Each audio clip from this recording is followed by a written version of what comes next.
Welcome to Legal 123s with ByrdAdatto. Legal issues simplified through real client stories and real-world experiences. Creating simplicity in 3, 2, 1. Welcome back to another episode of Legal 123s with ByrdAdatto. I'm your host, ByrdAdatto, with my co-host, Michael Byrd. Thanks, Brad. As a business and healthcare law firm, we represent clients in multiple sectors and multiple specialties, especially healthcare. Yep. This season, we are searching for common ground for our broad, diverse audience, and we'll be bringing in many guests to help us. This season's theme is the universal language, business. Awesome. Michael, we often refer to ourselves as entrepreneurs trapped in lawyers' bodies. And yes, those who know us well also think we're 13-year-old boys trapped in men's bodies. It's a very fair point. People, including us, we use this term entrepreneur all the time, but I don't think in all the 7 seasons of our podcast, we've actually ever defined what does that word mean. Do I need to get my assistant, Siri, to search it for us? Fair question, but not yet. I was thinking instead of Siri defining it, we could give examples of who historians would be deeming to be a famous entrepreneur. Your old college days as a history major coming out. Yes, see, Right. it had a small purpose, but a purpose. Maybe because you're a business major, you should know many of these names. In fact, I think we should play a game, Michael. I'm going to describe the person, and you need to guess if you know who is this famous entrepreneur. Okay. And then I'm going to ask Riley, who can, when I start describing the person, Riley, I want you to put a picture up right here of whoever this famous person is, so our audience watching it will already have a clue whether or not Michael's going to get it right. Okay, as long as your picture doesn't come up there and you can call yourself a famous entrepreneur. Riley, you can just delete that picture I sent you all earlier about me. All right. Ready, Michael? First one. This entrepreneur was a famous Italian sailor. He developed trade routes with the Far East, and growing up, you might have shouted out his name in the swimming pool. Okay, well, if you hadn't given me that hint at the end, I would have had no idea. But yes, of course, we all played Marco Polo. Yes, we did. All right, great one. Yeah, Marco Polo, for those who don't know, developed contracts, actually even found ways to put insurance on his boats and his goods so he can move supplies from obviously Asia to Italy and other areas in Europe. If this trip was successful, believe it or not, he had equity partners in it. They would get the lion's share, almost 75% of it. And Marco would get the remaining 25% for taking the risk. Well, I knew he was a traveler. I remember at some point, because I was curious of why we called the game Marco Polo, and hearing that, I guess, one of the, who knows if it's true, thoughts is that he was in China with his family, and they got separated, and his family was saying Marco, and then he was calling out Polo as they were trying to find each other. Yeah, I'm not believing that one. Okay. Hey, right. The internet. The internet's never lie. Yes. Okay, one more. All right, Riley, drop this picture up for our audience. All right, he was one of the first inventors to apply the principles of organized science and teamwork in the process of inventions. He had researchers and employees, and he established the very first industrial research laboratory. He's known for developing many devices, including electric power generators, mass communication, sound recording, motion pictures, but he's best known for the early version of the light bulb. Wow, you really are making it easy for me by giving me the clear answer at the end. So yes, Thomas Edison. Great job, Michael! Yay! Okay, well, Thomas Edison, I think of as a scientist or maybe an inventor, but I guess, you're correct that, part of the entrepreneurial spirit is doing something with it once you've invented. Yeah, that's right. And that brings us back to something I didn't do at the beginning, the actual definition now we have this picture of these 2 famous historical entrepreneurs. And so basically an entrepreneur is a person who organizes, operates, and assumes a risk for a business venture, one who takes the initiative to create or produce or establish a business. And generally speaking, they are the ones who, in this enterprise, who are taking their own risk. Okay, we got our history lesson, Brad. Well, what are we doing with this? That was nothing. No, you're right. I should do something with it. Well, today's guest is not only has had the entrepreneur bug, it started back when he was 16 and started his first business. And since that time, he has started and sold many businesses, more than I could probably describe in today's podcast. And he truly the definition of a successful serial entrepreneur, both in the U.S. and in Canada, which is why I'm so excited to have him on this season's Universal Language Business. Michael, can you please bring on today's guest? Well, I just want to first say we have a lot in common. He started a business when he was 16, and I would eat 2 sandwiches after school and still eat dinner after that. So that's very same thing, right? Same nothing. Okay. All right. Our guest today is Dominique Mazzoni. He is the CEO of MedSpa Partners. He has been hailed as a digital guru by Canadian Business Journal. I'm curious about that. Brad, didn't you dub yourself as the analog guru? Yes, that's exactly okay. All right. Well, the author of Digital or Death, a quintessential book on digital transformation and strategy. He's been featured in the media across North America, speaker on many different topics, and has led successful startups in several industries, led a management consulting firm specializing in strategic management consulting and digital transformations. And as you mentioned, he has started his first business when he was 16. Dom, welcome to the show. Guys, thanks so much for having me. By the way, when Michael, I'd like you to just follow me and introduce me. You made me sound important, way more important than I am. So I appreciate that. You know what, Dom, he has nothing else to do. I think it's a really good idea. Finally something useful he can do. Yeah. Nice. Nice. Well, Dom, I'm going to start off, obviously, we had a chance to meet. We got to see you speak, and I know the audience and Michael and I were really intrigued by a lot of things you had to say when we met you in Vegas. But we got to go back in time and tell the audience what was that first business you did when you were 16, and how'd it go? Yeah. So just by way of geolocating here. So I was born in Chicago, lived there till I was 13, and then we moved to San Diego.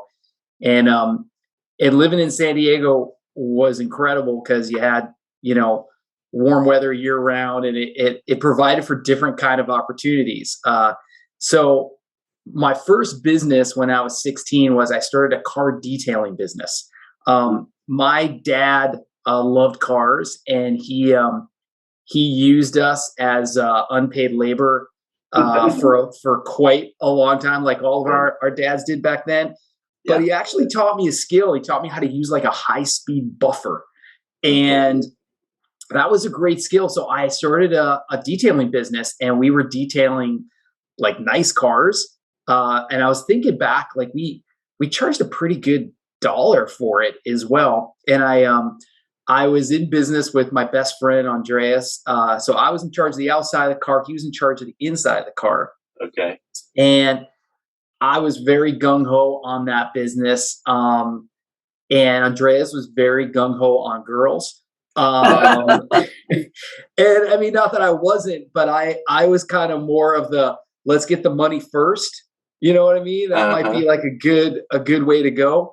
And so anyways, I was always dragging him either away from his girlfriend or out of the house to go, we got to go put flyers on cars. We got to go do all these different things. So it was a good first business, and learned a lot from it and really enjoyed it. And then after that business went on to start, like now I'm on business number 19 now. So, and by no means were all those businesses successful. That's amazing. So I guess how long did you run your first business? Did you stop when you got kind of to college age, or did it? So this may sound crazy, but so I ran that business for a solid year until I started promoting American bands in Tijuana. Oh my goodness! At 17.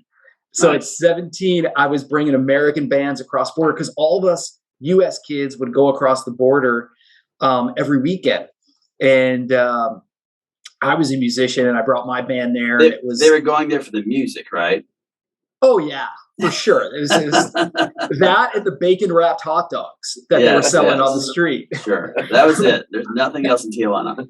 No. I mean, it was literally thousands of kids going across that border every weekend. So I was bringing like American bands, and I found this pattern where I was able to bring the local high school band, and it would basically bring the entire high school. And back then, Tijuana, it was 18 and older to get into the clubs. But if you had a library card that said, you could have scrawled at whatever number you want, they'd be like, "You got money? Sure, come on in." I grew up in New Orleans, so it's very similar. Okay. Nice. Yeah. So that business was about a year, but then I started doing the promotion business in Tijuana for a while. That's awesome. Well, I actually would love to hear about all 19. We don't have enough time today, but I'd love to kind of hear some highlights or themes from the rest of your professional story that leads up to what you're doing these days. And did you, kind of stick to any certain industries early on, or tell me kind of how you bounced from, different businesses to the next? Yeah, I actually think that's one thing I've screwed up in my professional career is I haven't stuck to industries. And I think I had a bad case of shiny object syndrome. Yep, for sure. And so car detailing, promoting American bands. I had a small, I'm fast forwarding way forward here, but then started actually doing promotions. I was a professional musician for a while, started promoting tours. I've owned a web hosting company. I started a small investment fund that was kind of doing bridge financing. I had a mobile chiro kind of naturopath massage service for corporate. I started the first internet funeral business in North America. Wow. which was a ton of fun. Rocked that industry very hard. And so I skipped a bunch of things in the middle of that, but then got to MedSpa Partners, which is, my kind of latest thing I founded. And I wish I could go back to my younger self and tell myself like two things. Like number one is, if you stick potentially to an industry, you become an expert in that industry. And, you'll potentially be able to create a lot of opportunities going forward. The second thing I tell myself is don't play drums or bass, play guitar. That's my instrument. I just learned that like 4 years ago. So, those are the two things I tell myself for sure. Well, so based on those other prior 18 businesses that we've talked about, and you just referenced your current business, MedSpa Partners, what was there anything that you found that you learned, something common in those experience of each one of those different entities that you could say, yeah, I can take those and even apply it to this? Yeah, I think by having that many business experiences, I think the one thing I really bring to the table, besides all the common stuff that you would expect, is that I've had the experience of when things don't go perfect. Mm-hmm. I know you guys probably know guys that, you've, and girls, please, that you've looked at and said, man, they've had like a road of like university, job, they've really gone through it and just haven't kind of had their ass kicked a little bit in business. And I have, and I bring that with me. And I heard this phrase that I love more than anything. I think it's so key, is that success is a series of recoveries. And success is, say it again, I love it. Success is a series of recoveries. Love it. It is so apt. I mean, because that's what it is. I mean, business doesn't go perfect. And when you got to dig in the dirt and you got to grind, you can do it. And so that has been helpful for me in all my businesses. But in my latest business, when COVID hit, I was just like, all right, man, let's rock and roll. Like, what's next? It's just another hurdle. Let's figure it out.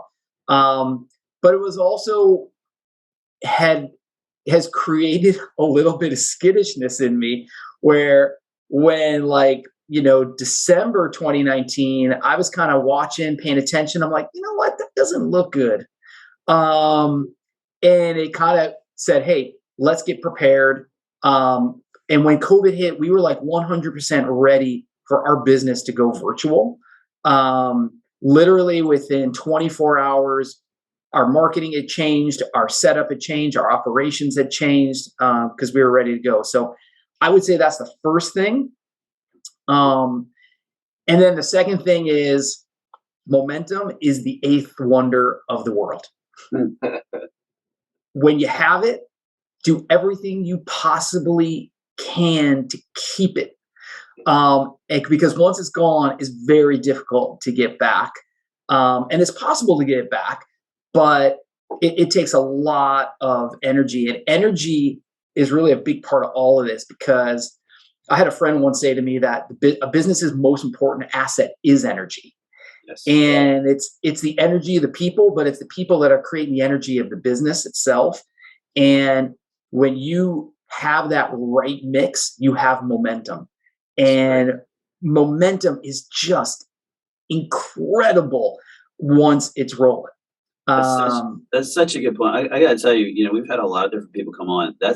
That point has never been made on any of our prior shows, and that's a really, as we said, as entrepreneurs who have started their own businesses and been a part of other businesses, you're so correct. Is when you can see it too, as we get to represent other people in this space when that momentum hits them too. Yeah, and I think sometimes a lot of people, they don't know what to do with the momentum. Sometimes they don't know, like, how to handle it. But it should be treated as precious, is what I'm trying to say. It should be, everything kind of needs to get moved out of the way to kind of hold and keep and secure that momentum to keep it going and going. And I feel like we do that.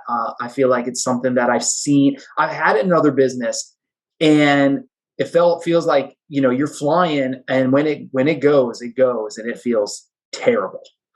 So don't want to feel that. Yeah. So I'm curious about the digital guru label. Is that something you got before MedSpa Partners? And if so, that's something you brought into the MedSpa space? Yeah. So when started the first internet funeral business, got a ton of press, both in the US and Canada. And what we did is we took the entire funeral model and brought it online, where an individual, imagine this was 2008, just going into 2009. So we brought the entire funeral process online, where, someone passes away, you go in the funeral home, they go through the whole thing with you. They're charging you $1 zillion. You're in grief. We took the whole thing, put it online like a menu. You picked exactly what you wanted. It gave you a price.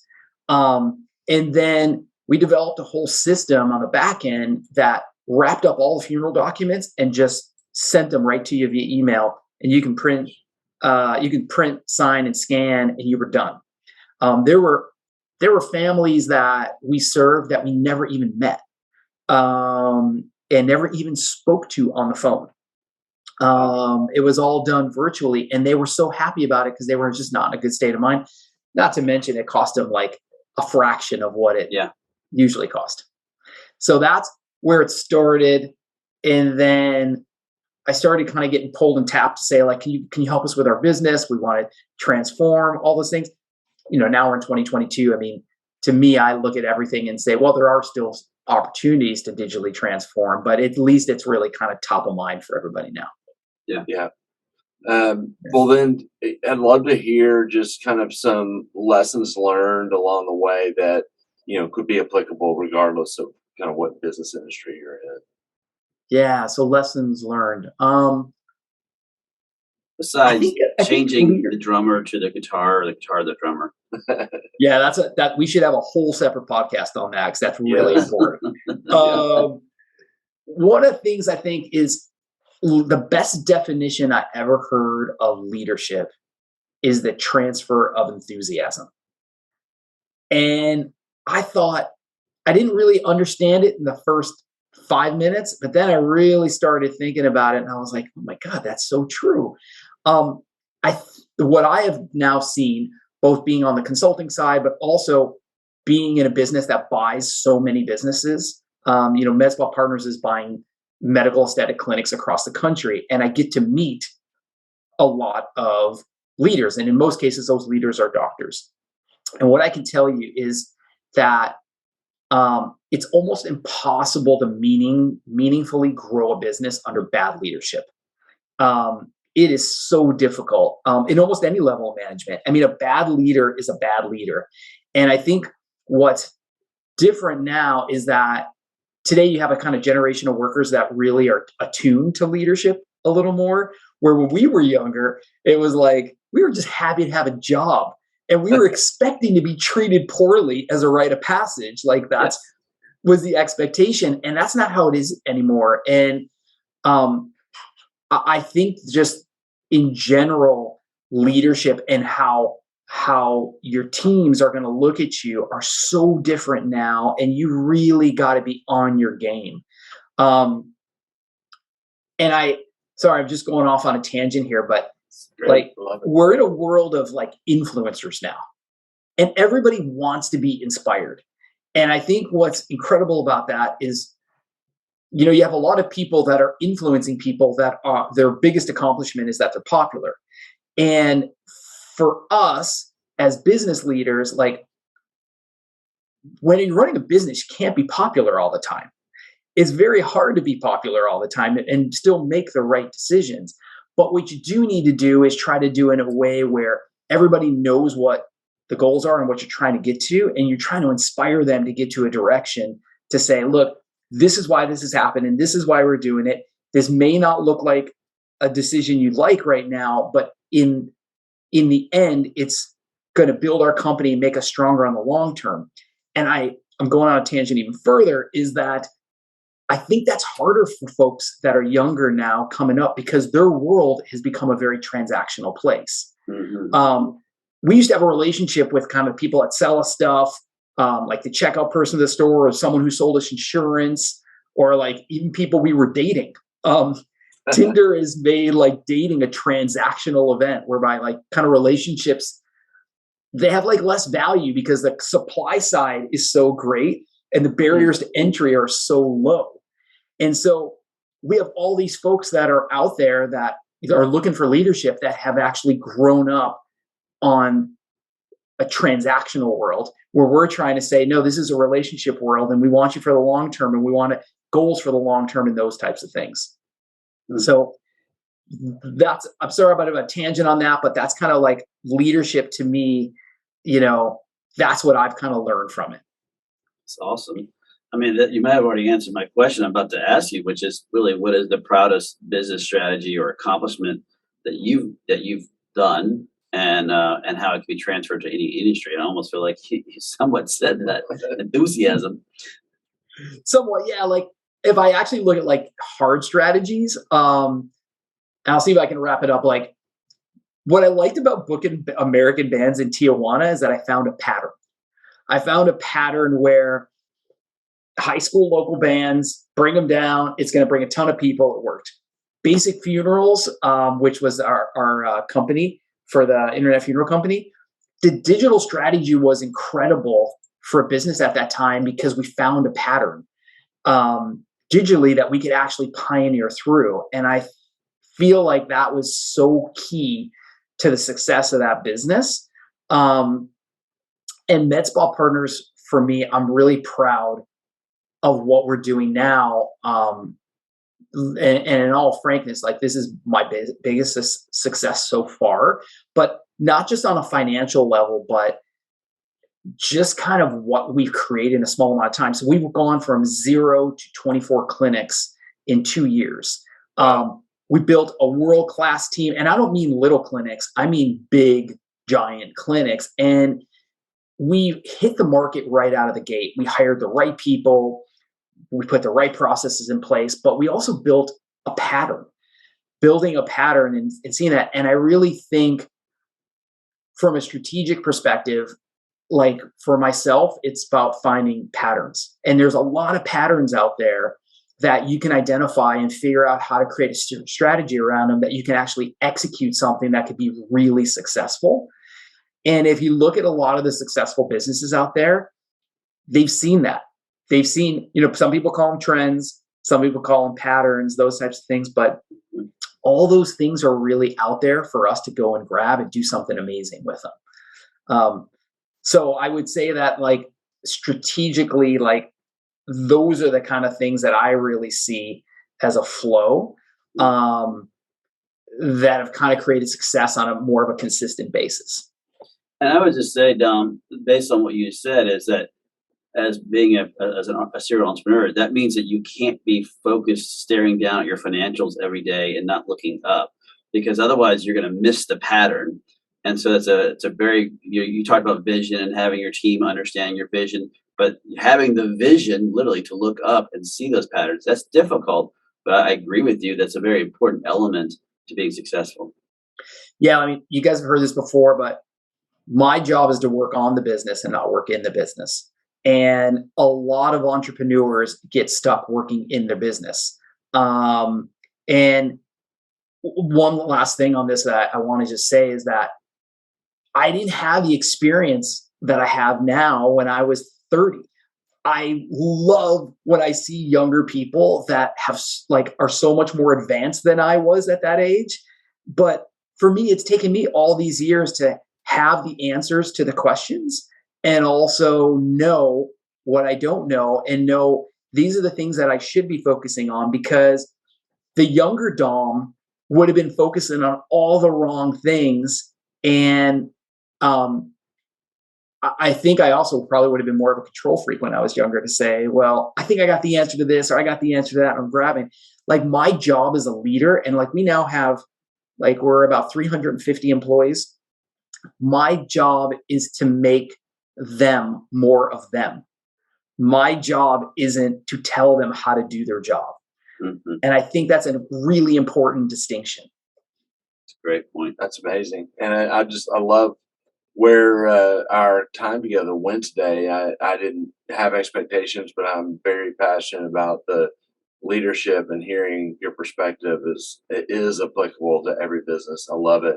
And so thank you, Dom, for sharing and joining us today. It went by really fast. Yeah. What we'll do now is go into a commercial, and on the other side, we can kind of wrap up with a couple of legal insights and go from there. Thanks, Dom. Hey, thanks so much for having me, guys. Appreciate it. Thank you. Thanks.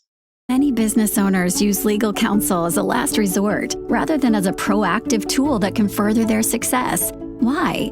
For most, it's the fear of unknown legal costs. ByrdAdatto's Access Plus program makes it possible for you to get the ongoing legal assistance you need for one predictable monthly fee. That gives you unlimited phone and email access to the legal team, so you can receive feedback on legal concerns as they arise. Access Plus, a smarter, simpler way to access legal services. Find out more. Visit ByrdAdatto.com today. Welcome back to Legal 123's the ByrdAdatto. I'm your host, ByrdAdatto, with my co-host, Michael Byrd. Now, Michael, this season we're searching for some common ground. Our theme is the universal language, business. And, Dom came on and he had an amazing aspect of how to succeed. But something he also noted, which I thought our audience should consider, is when things don't go well. And obviously he talked about all the ways to make it go well. But as lawyers, we have to say, well, when things don't go well, when it hits the fan, what are you supposed to do? And maybe in the next few minutes, you can just tell our audience what they should consider. Yeah, I mean, I love it. He said success is a series of recoveries, but what's the recovery look like? And what is it from a lawyer's perspective? And so when we get those calls, we get them and they're no fun. Things are not going well. Mm-hmm. You have to take stock of the risk of your situation. So, we know that typical businesses, the most expensive items on their P&L are going to be payroll, rent, and then you got to look on the balance sheet side at their debt. And so just you're kind of quickly trying to assess, okay, are there employment contracts, and what does your employee handbook say, and so what ability do you have to make alterations to your staff size if you need to make workforce reductions? On the lease side, how many leases do you have? Are there personal guarantees involved? And then kind of on the finance side, the balance sheet, you're looking at your bank loans, personal guarantees, and what those terms are. And then kind of at the same time, if you're a business that has investors, your investors may have preferential rights. And so you have to understand, what are your obligations on that front and what permissions do you need? But you have to develop a recovery strategy. You got to know what you're going to navigate. Absolutely. Well, Michael, that's basically all the time we have today. I'm, again, so thankful Dom could be here. It's very inspirational. But next Wednesday, we get to discuss something that I know a lot of our audience is probably interested in, is cryptocurrency, with a very strong focus on Bitcoin, with another serial entrepreneur, Les Crease. ByrdAdatto is providing this podcast as a public service. This podcast is for educational purposes only. This podcast does not constitute legal advice, nor does it establish an attorney-client relationship. Reference to any specific product or entity does not constitute an endorsement or recommendation by ByrdAdatto. The views expressed by guests are their own, and their appearance on the program does not imply an endorsement of them or any entity they represent. Please consult with an attorney on your legal issues.